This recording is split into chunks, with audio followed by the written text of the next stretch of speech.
Hi കൂട്ടുകാരെ, പുതിയൊരു വീഡിയോയിലേക്ക് എല്ലാവർക്കും സ്വാഗതം. അങ്ങനെ ശ്യാമും സത്യനും കൂടിയിട്ട് ഇങ്ങനെ ഇരിക്കുകയാണ് കേട്ടോ. അപ്പോൾ ഈ സമയം സത്യനോട് വന്നിട്ട് ശ്യാമ് ചോദിക്കുകയാണ്, ശരിക്കും ഇന്ദ്രേട്ടൻ എങ്ങോട്ടൊക്കെയാണ് പോയതെന്ന് ചോദിക്കുമ്പോൾ എനിക്കറിയത്തില്ല, പക്ഷേ എന്നോട് കട ഏൽപ്പിച്ചിട്ടാണ് പോയത്, എങ്ങോട്ടാണെന്ന് അറിയില്ല എന്നിങ്ങനെ സത്യം പറയാൻ കേട്ടോ. എൻ്റെ ഒരു സംശയം ശരിയാണെങ്കിൽ അനുചേച്ചിയുടെ അടുത്തായിരിക്കും, അനുചേച്ചി വിളിക്കുന്നു എന്ന് എന്നോട് പറഞ്ഞിരുന്നു, അപ്പോൾ അങ്ങോട്ടായിരിക്കും എന്ന് പറയട്ടെ. ഇതേ സമയം സത്യൻ അത് പറയുന്നത്, ശ്യാമ ഇതിനെക്കുറിച്ച് ഇനി ഒരു ചർച്ച വേണ്ട, നിർത്തിയേക്ക്, അമ്മ കേട്ട് വരും, അത് വേണ്ട, അതുകൊണ്ടാണ് ഒളിച്ചും പാത്തോ പോയിരിക്കുന്നതെന്ന് തോന്നുന്നു എന്ന് പറയണ്ട. അപ്പോഴേക്കും ഇവരുടെ സംസാരം നിർത്തുമ്പോഴേക്കും സുശീല മുന്നോട്ട് വരികയാണ്. അങ്ങനെ സുശീല ചോദിക്കുകയാണ്, എവിടെ നിൻ്റെ ഏട്ടൻ, എന്താ നിങ്ങൾ രണ്ടാളും കൂടി ഇങ്ങനെ നിൽക്കുന്നതെന്നൊക്കെ എന്നെ പറഞ്ഞിട്ട്, നിൻ്റെ ഏട്ടൻ എങ്ങോട്ടാണ് പോയത് നിനക്കറിയുമെന്നൊക്കെ ചോദിക്കുമ്പോൾ അതൊന്നും എനിക്കറിയില്ല, കമ്പനിയിലോട്ട് ചെല്ലാൻ വേണ്ടി പറഞ്ഞു, കടയിലോട്ട്. അങ്ങനെ ഞാൻ കടയിലോട്ട് പോയി, പിന്നീട് ഏട്ടൻ പോവുകയാണ് ഉണ്ടായത്, അപ്പോൾ എങ്ങോട്ടാണ് പോയതെന്ന് അറിയാം, എനിക്കൊന്നും അറിയില്ല എന്ന് സത്യം പറയാൻ കേട്ടോ.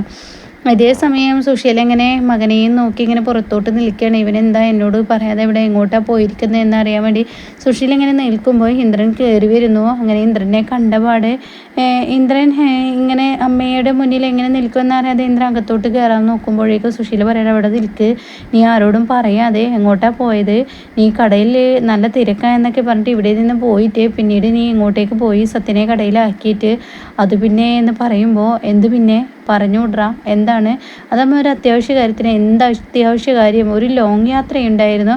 അപ്പോഴേക്കും ശ്യാമ പറയണേ, ലോങ് യാത്ര ആയതുകൊണ്ടാണ് തോന്നുന്നു, ഇന്ദ്രേട്ടൻ്റെ മുഖം നല്ല ക്ഷീണിച്ചിട്ടുണ്ട്.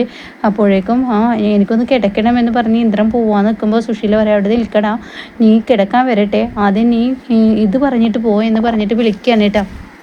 അപ്പോൾ ഉടൻ തന്നെ ഈ വിളി കേൾക്കുമ്പോൾ ഉടൻ തന്നെ ആ ശരി എന്ന് പറഞ്ഞിട്ട് ഇന്ദ്രൻ അവിടെ നിൽക്കുകയാണ്. അപ്പോൾ എന്താ അമ്മ, അമ്മയ്ക്ക് എന്താ അറിയേണ്ടത്, നീ എങ്ങോട്ടാണ് പോയതെന്ന് പറഞ്ഞിട്ട് നീ പോയാൽ മതി, മറ്റത് എന്നോട് എല്ലാ കാര്യങ്ങളും തുറന്ന് പറഞ്ഞിട്ടാണ് നീ പോവാറ്, ഇന്നെന്താ ഇങ്ങനെയെന്ന് ചോദിച്ച ഉടൻ തന്നെ പറയണേ, അത് അമ്മേ, എനിക്ക് അനുപമയുടെ അടുത്തോട്ടൊന്നും പോവേണ്ടി വന്നു, ചിലപ്പോൾ അനുപമയെ നാളെ മറ്റന്നാളായിട്ട് ഇങ്ങോട്ടേക്ക് ഞാൻ കൂട്ടിക്കൊണ്ടുവരുമെന്ന് പറയട്ടോ. ഇത് കേട്ടോടെ തന്നെ സുശീല ആകെ ഞെട്ടിപ്പോവാണ്. എന്നാൽ ഇന്ദ്രനെ അമ്മയുടെ മുന്നിൽ നിന്ന് കൊടുക്കുന്നുമില്ല. അങ്ങനെ അങ്ങ് പോകുമ്പോൾ ശരിക്കും സത്യനും ശ്യാമിന് ചിരി വരുന്നുണ്ട്. അങ്ങനെ അവരവരുടെ ചിരി അടക്കുകയാണ്. ഇതേ സമയം സുശീല പറയും, ആഹാ, അപ്പം നിങ്ങൾ അളിയനും അനിയനും കൂടി കളിച്ചതാണല്ലേ, ഇപ്പം അനിയനും അളിയനും ഒക്കെ ഒറ്റക്കെട്ടായി, ഏട്ടനും കൂടിയിട്ട് ഞാൻ പുറത്തായി, എന്തിനേതിനും അവന് കൂട്ടു നിന്നിരുന്നത് ഞാനായിരുന്നു, ഇപ്പോൾ എന്നെ പുറത്താക്കിയോ എന്ന് പറഞ്ഞിട്ട് സുശീല അകത്തോട്ട് കയറി പോകുമ്പോൾ സത്യം പറയണേ, എന്തായാലും ഇന്ദ്രേട്ടൻ്റെ ഒരു മാറ്റമുണ്ട്. അപ്പോൾ തന്നെ ശ്യാമ പറയണേ, അതൊന്നും പറയാൻ പറ്റില്ല, കാരണം ഇന്ദ്രേട്ടൻ അനുസരിച്ച് ഇങ്ങോട്ട് കൊണ്ടുവന്നാലാണ് മാറ്റമുണ്ട് എന്ന് പറയാൻ പറ്റുള്ളൂ എന്ന് പറയുന്നു കേട്ടോ. എന്നാൽ ഈ സമയം ഇങ്ങനെ ചീരുവിനെയാണ് കാണിക്കുന്നത്. അപ്പോൾ ചീരു പറയണ അനുപമയോട്, അനുചേച്ചി ഇന്ദ്രേട്ടൻ്റെ കൂടെ പെട്ടെന്ന് വീട്ടിലോട്ട് പോകാൻ നോക്കണം, അതുപോലെ തന്നെ അമ്പിളി ചേച്ചിയും ഇങ്ങനെ നമ്മുടെ രഘുവേട്ടനും കൂടി ഒരു ജീവിതമായി, പിന്നെ ദയയുടെ കാര്യം, ദയ എന്തായാലും ശബരി ഒന്ന് വിളിച്ചു കൊണ്ടുപോകാതിരിക്കില്ല, അപ്പോൾ 3 പേരും സേഫായെന്ന് കരുതി കഴിഞ്ഞാൽ അച്ഛന് സമാധാനമാവും, അച്ഛൻ പോയ പോലെ തിരികെ വരും, നല്ല ടെൻഷനുണ്ട് എല്ലാവർക്കും അച്ഛനെ ഇങ്ങനെ തിരികെ വരാത്തതിൽ.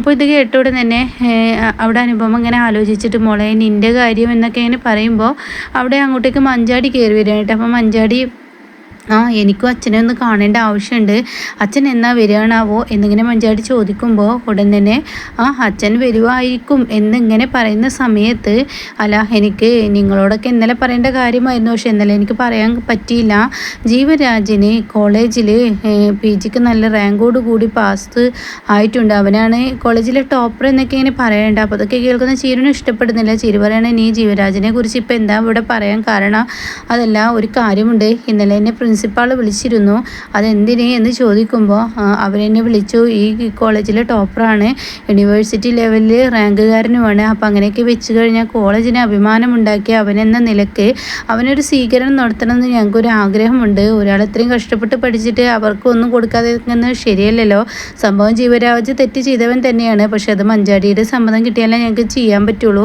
അപ്പോൾ മഞ്ചാടി പറയാണ്, ഒരാൾ പഠിച്ച് ലെവലിലെത്തിയതിന് അയാൾക്ക് കറക്റ്റ് ആ ഉദ്യോഗം കൊടുക്കണമെന്ന് എനിക്കും ആഗ്രഹമുണ്ട് എന്ന് പ്രിൻസിപ്പാളോട് പറയുകയാണ് കേട്ടോ. അപ്പോൾ പ്രിൻസിപ്പാൾ പറയണേ, അത് മാത്രമല്ല എൻ്റെ മകനാണെങ്കിൽ ഞാനിപ്പോൾ ഒരു പക്ഷേ എൻ്റെ മകൻ ഇങ്ങനെ ഒരു തെറ്റ് ചെയ്തു, പക്ഷേ അവന് ഇപ്പോൾ ഇങ്ങനെ കോളേജിലൊക്കെ ടോപ്പറായി യൂണിവേഴ്സിറ്റിയിലും ടോപ്പറായൊക്കെ കണ്ടാൽ കാല് പിടിച്ചിട്ടാണെങ്കിൽ അവൻ്റെ തുടർ പഠനം നടത്താനുള്ള ആ ഒരു ഇത് ചെയ്യും, പക്ഷേ അതിനിപ്പോൾ ഞാനെന്താ വേണ്ടതെന്ന് മഞ്ചാടി ചോദിക്കുകയാണ്. അപ്പോൾ നിങ്ങളിപ്പോൾ അത് ചോദിക്കുന്നത് എന്നോട് എന്തിനാ, ഞാനിപ്പോൾ എന്താ വേണ്ടതെന്ന് മഞ്ചാടി തിരിച്ച് ചോദിക്കുമ്പോൾ, അല്ല അല്ല അതിപ്പോൾ ഇവിടെ മാനേജ്മെൻറ്റും കാര്യങ്ങളൊക്കെ തീരുമാനിക്കേണ്ട കാര്യം തന്നെയാണ്. ഒരു തെറ്റ് ചെയ്ത ഒരാളാണ്, അവനൊരു ക്രിമിനൽ കേസാണ്. അപ്പോൾ തന്നെ മഞ്ചാടി പറയുന്നത് തെറ്റ് ചെയ്തിട്ടുണ്ടെങ്കിൽ ശിക്ഷ കോടതിയല്ലേ കൊടുക്കേണ്ടത്, ഞാനല്ലല്ലോ എന്നിങ്ങനെ മഞ്ചാടി പറയുമ്പോൾ അതങ്ങനെ ആയിരിക്കാം. പക്ഷെ ഒരു പ്രിൻസിപ്പാൾ എന്ന നിലയ്ക്ക് എൻ്റെ മോളോട് ഞാനൊരു കാര്യം പറഞ്ഞ് നിർബന്ധിക്കുകയല്ല. നിങ്ങൾക്ക് പ്രശ്നമൊന്നുമില്ലെങ്കിൽ ആ കേസ് പിൻവലിച്ചാൽ അയാളുടെ പേരിലുള്ള ക്രിമിനൽ കേസ് പോവുകയും നല്ല പഠനത്തിൽ ഉയർന്ന മാർക്കുള്ള അയാൾ വീണ്ടും തുടർ പഠനം നടത്തുകയും ചെയ്യാം. അപ്പോൾ തന്നെ മഞ്ചാടി പറയണേ എനിക്കത് ആലോചിക്കണം. ആ മതി മോളെ, നീ ആലോചിച്ചിട്ടൊക്കെ മതി, നീ നല്ല മനസ്സുള്ളവളാണെന്ന് എല്ലാവർക്കും അറിയാം, അതുകൊണ്ട് തന്നെയാണ് നിന്നോട് ചോദിച്ചത്.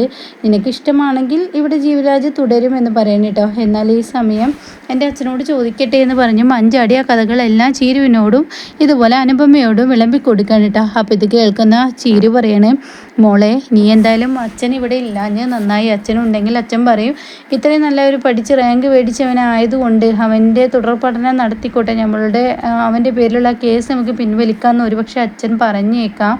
പക്ഷേ ഇപ്പോൾ അവന് ആ ശിക്ഷ കിട്ടുക തന്നെ വേണം. അപ്പം മഞ്ഞോട് പറയുന്നത് തീർച്ചയായും അവന് കിട്ടുക തന്നെ വേണം, കാരണം അവൻ തെറ്റ് ചെയ്തതല്ലേ. അപ്പോൾ ഉടൻ തന്നെ അനുപമ പറയണേ എന്തായാലും നമുക്കത് ആലോചിക്കാം, രഘുവേട്ടനോട് പറയാം. ഇനി അച്ഛൻ രഘുവേട്ടനെ വിളിക്കുമ്പോൾ ഇക്കാര്യം സൂചിപ്പിക്കുക, എന്നിട്ട് അച്ഛൻ്റെ തീരുമാനം എന്താ വെച്ചാൽ നമുക്ക് അതുപോലെ ചെയ്യാമെന്നൊക്കെ ഇങ്ങനെ മഞ്ചാടിയോട് പറയുകയാണ് കേട്ടോ.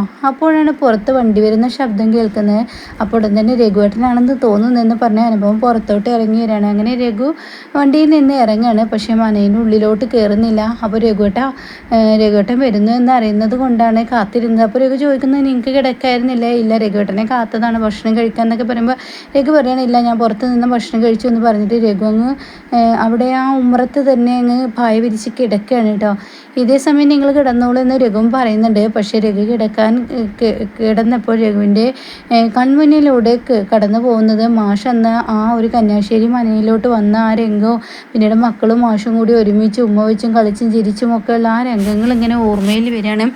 അങ്ങനെ രഘു ഇങ്ങനെ കണ്ണടക്കുന്ന സമയത്ത് തൻ്റെ മുന്നിലോട്ട് ആ ഓർമ്മ വരുമ്പോൾ അങ്ങനെ അങ്ങ് കണ്ണടച്ച് പോവുകയാണ് കേട്ടോ. പിന്നീട് പിറ്റേ ദിവസം രാവിലെ ആകുമ്പോൾ അനുപമ രഘുവിനുള്ള ചായയുമായി വരുമ്പോൾ രഘുവിനെ അവിടെ കാണാനില്ല, പക്ഷെ പായൊക്കെ മടക്കി വെച്ചിരിക്കുന്നു. ഇതേ സമയം ഇങ്ങനെ ദയയും കാണിക്കുന്നുണ്ട്. ദയ ദേഷ്യത്തോടു കൂടി എങ്ങോട്ടോ തിരക്കി പിടിച്ച് ഇങ്ങനെ ഇറങ്ങാൻ പോകുന്ന ആ ഒരു സീനിലാണ് എപ്പിസോഡ് നിർത്തിയിരിക്കുന്നത്. എന്നാൽ ഈ സമയം ഇതിപ്പോൾ രഘുവേട്ടനെ എങ്ങോട്ടാണ് പോയത്, ആരോടൊന്നും പറയാതെ രഘുവേട്ടൻ എങ്ങോട്ടായിരിക്കും പോയിട്ടുണ്ടാവുക എന്ന ഭീതിയോടുകൂടി അനുപമ പുറത്തു നിൽക്കുന്നുണ്ട് കേട്ടോ. എന്നാൽ ഈ സമയം രഘു മനസ്സുകൊണ്ട് ചിന്തിക്കുന്നുണ്ട്, ഒരു വലിയ ഉത്തരവാദിത്തമാണ് അമ്മാവൻ ഞങ്ങളുടെ തലയിൽ വെച്ചെന്നിട്ട് പോയത്. എന്തായാലും ഇതൊക്കെ ഒന്ന് നേരായി വരാൻ വലിയ ബുദ്ധിമുട്ട് തന്നെയാണ്. എല്ലാവരെയും ഒന്ന് നേർവഴിക്ക് കൊണ്ടുവരണല്ലോ ഈശ്വര, അതിനെന്താ വഴി എന്നിങ്ങനെ രഘു ചിന്തിക്കുന്നുണ്ട് കേട്ടോ. അപ്പം മാഷിൻ്റെ ആ തോന്നൽ, തൻ്റെ മക്കൾ താനുള്ളത് കൊണ്ടാണ് ഭർത്താക്കന്മാരെ വേണ്ടെന്ന് വെച്ച് തൻ്റെ വീട്ടിൽ വന്ന് നിൽക്കുന്ന ആ ഒരു തോന്നൽ കൊണ്ട് തന്നെ മക്കളെല്ലാം വീണ്ടും എല്ലാം സഹിക്കാൻ വേണ്ടി മക്കൾ തിരികെ പോകും. അപ്പോൾ മാഷ് തിരികെ വരും. അങ്ങനെയായിരിക്കും ഇനി എന്തായാലും കഥ വരാനിരിക്കുന്നത്. അപ്പോൾ ഇതുപോലെ ഡെയിലി റിവ്യൂസ് ഈ ചാനൽ ഇടുന്നതായിരിക്കും. ഇനി എന്തോ ദയ എന്തിനോ അടുത്തത് ഇറങ്ങി പുറപ്പെടുന്ന ആ ഒരു സീനിലാണ് എപ്പിസോഡ് നിർത്തിയിരിക്കുന്നത് കേട്ടോ.